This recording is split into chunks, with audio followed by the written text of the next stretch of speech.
नमस्ते दोस्तों। स्वागत है आपका हमारे आज के खास वीडियो में। कल 11 अगस्त 2025 का दिन भारतीय लोकतंत्र के लिए एक ऐतिहासिक दिन रहा।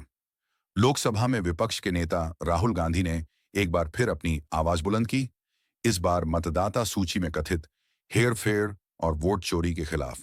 कल राहुल गांधी ने इंडिया गठबंधन के सैकड़ों सांसदों के साथ मिलकर दिल्ली में संसद भवन से चुनाव आयोग तक एक विरोध मार्च निकाला। चलिए शुरू करते हैं। कल सुबह राहुल गांधी ने इंडिया गठबंधन के लगभग 300 सांसदों के साथ संसद भवन के मकर द्वार से एक विरोध मार्च शुरू किया। यह मार्च बिहार में विशेष गहन पुनरीक्षण यानी एसआईआर और कथित वोट चोरी के खिलाफ था। इस मार्च में कांग्रेस अध्यक्ष मल्लिकार्जुन खड़गे, समाजवादी पार्टी के नेता अखिलेश यादव, तृणमूल कांग्रेस के अभिषेक बनर्जी और शरद पवार जैसे बड़े नेता शामिल थे। मार्च शुरू होने से पहले सभी सांसदों ने राष्ट्रगान गाया और फिर नारे लगाए गए, जैसे वोट चोरी बंद करो और लोकतंत्र बचाओ। लेकिन जैसे ही मार्च संसद मार्ग पर आगे बढ़ा, दिल्ली पुलिस ने बैरिकेड लगाकर इसे रोक दिया। राहुल गांधी ने पुलिस अधिकारियों से बहस की और पूछा कि उन्हें क्यों रोका जा रहा है, लेकिन पुलिस ने मार्च को आगे बढ़ने की अनुमति नहीं दी। इसके बाद जो हुआ वो और चौंकाने वाला था। राहुल गांधी, मल्लिकार्जुन खड़गे, अखिलेश यादव और प्रियंका गांधी वाड्रा सहित कई नेताओं को दिल्ली पुलिस ने हिरासत में ले लिया। उन्हें संसद मार्ग थाने ले जाया गया, लेकिन कुछ ही देर बाद सभी को रिहा कर दिया गया। इस घटना ने पूरे देश में हलचल मचा दी। लेकिन सवाल यह है कि आखिर राहुल गांधी और इंडिया गठबंधन इतने बड़े पैमाने पर सड़क पर क्यों उतरे? आइए उनके बयानों से समझते हैं।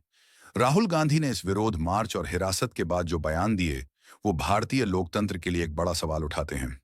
हिरासत से रिहा होने के बाद राहुल गांधी ने कहा कि सच्चाई देश के सामने है।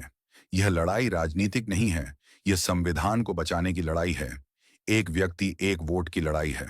हम एक साफ सुथरी और सही मतदाता सूची चाहते हैं। राहुल गांधी ने वोट चोरी को लोकतंत्र पर हमला बताया। उन्होंने कहा कि यह सिर्फ एक चुनावी घोटाला नहीं, बल्कि संविधान और लोकतंत्र के साथ किया गया धोखा है। उनके मुताबिक मतदाता सूची में हेरफेर करके कुछ लोग वोटरों के अधिकार छीन रहे हैं। राहुल गांधी ने इससे पहले 8 अगस्त को चुनाव आयोग से 5 सवाल पूछे थे, जो आज के मार्च का आधार बने। ये सवाल थे: पहला, विपक्ष को डिजिटल वोटर लिस्ट क्यों नहीं मिल रही? क्या छिपा रहे हो? दूसरा, सीसीटीवी और वीडियो सबूत मिटाए जा रहे हैं, क्यों? किसके कहने पर?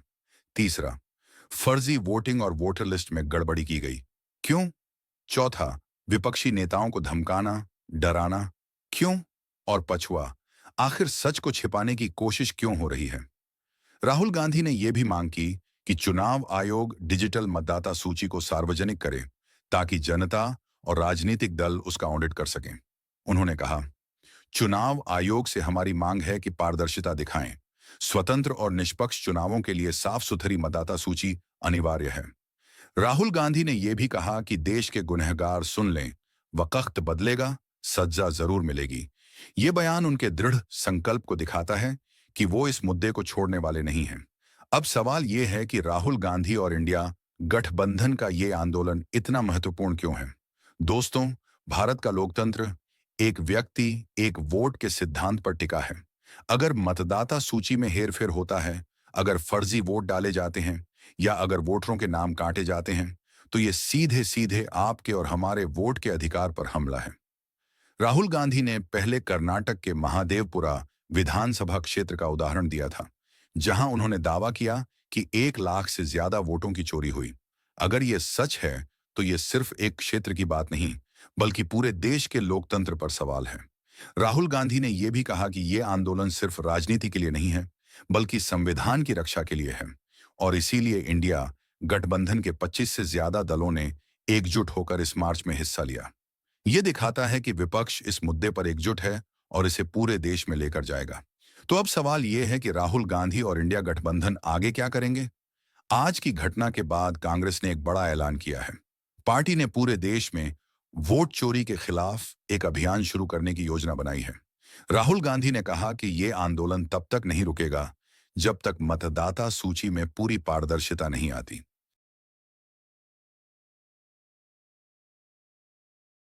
इसके अलावा इंडिया गठबंधन ने चुनाव आयोग से मुलाकात की मांग की थी। आयोग ने 30 नेताओं को दोपहर 12 बजे मिलने का समय दिया था, लेकिन मार्च के दौरान हिरासत की वजह से ये मुलाकात नहीं हो सकी। अब विपक्ष फिर से इस मुलाकात की कोशिश करेगा। राहुल गांधी ने यह साफ कर दिया कि वो और उनकी पार्टी इस मुद्दे को संसद से सड़क तक और हर गांव शहर तक ले जाएंगे। ये एक लंबी लड़ाई का आगाज हो सकता है। दोस्तों, कल का दिन भारतीय लोकतंत्र के लिए एक महत्वपूर्ण दिन था। राहुल गांधी ने न सिर्फ वोट चोरी के खिलाफ आवाज उठाई, बल्कि पूरे विपक्ष को एकजुट करके ये संदेश दिया कि लोकतंत्र और संविधान से कोई समझौता नहीं होगा। उनके बयान और कार्यों ने एक बार फिर साबित किया कि वो हर उस मुद्दे को उठाएंगे जो जनता के अधिकारों से जुड़ा है। तो आप क्या सोचते हैं? क्या राहुल गांधी का ये आंदोलन लोकतंत्र को और मजबूत करेगा? हमें कमेंट में बताएं। और अगर आपको ये वीडियो पसंद आया तो लाइक, शेयर और सब्सक्राइब करना ना भूलें। हम फिर मिलेंगे एक नई खबर के साथ। तब तक के लिए